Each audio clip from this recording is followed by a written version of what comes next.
Why force me to share the bill when I wasn't sharing the food? I started working with a new team, and they had the practice of going out for lunch every Friday. I was new to the job, and I know my pay was way lower than everyone else, and months later I realized I was paid unfairly low, and I quit at the worst possible time as a revenge for a better paying job. I had loans to pay off, and was also at the beginning of my career.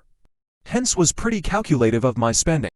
Coming to the main story here, I was invited to the Join the Friday lunches and I liked it as well. But one thing that bugged me the most was, the bill was split equally.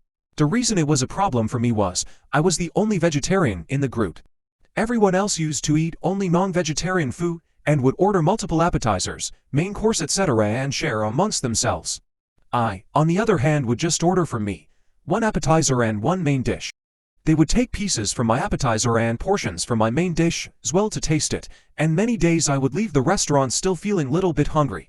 Also, I was paying more than what I had even ordered.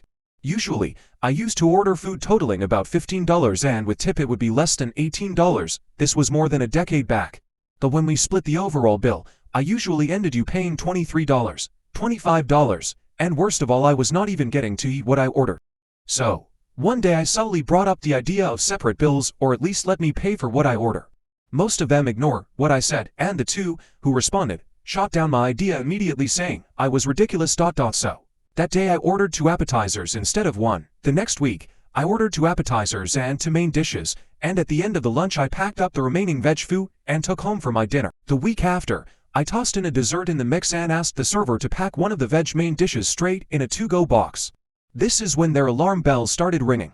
I have been ordering food worth $40 plus 9 tips, and since it was getting mixed with the bigger pool, everyone's share had gone up to upper $20 south. On the 4th week, when I was about to order, one of the guys who called my idea ridiculous suggested separate bills for veg and non-veg food. That day, I ordered 2 appetizers and 1 main dish. I think that sent a message. I invited everyone to taste the appetizer and offered my main dish as well. I left the lunch feeling full and not having any to-go boxes. In the weeks following, slowly the split concept was gone and everyone started paying just for what they ordered. They would split the cost only for appetizers they shared. Everyone ended up paying less than what they usually pay, as everyone was ordering more than needed, as they assumed, since the bill is split equally, they were getting to pay less. But this fails when everyone was doing the same.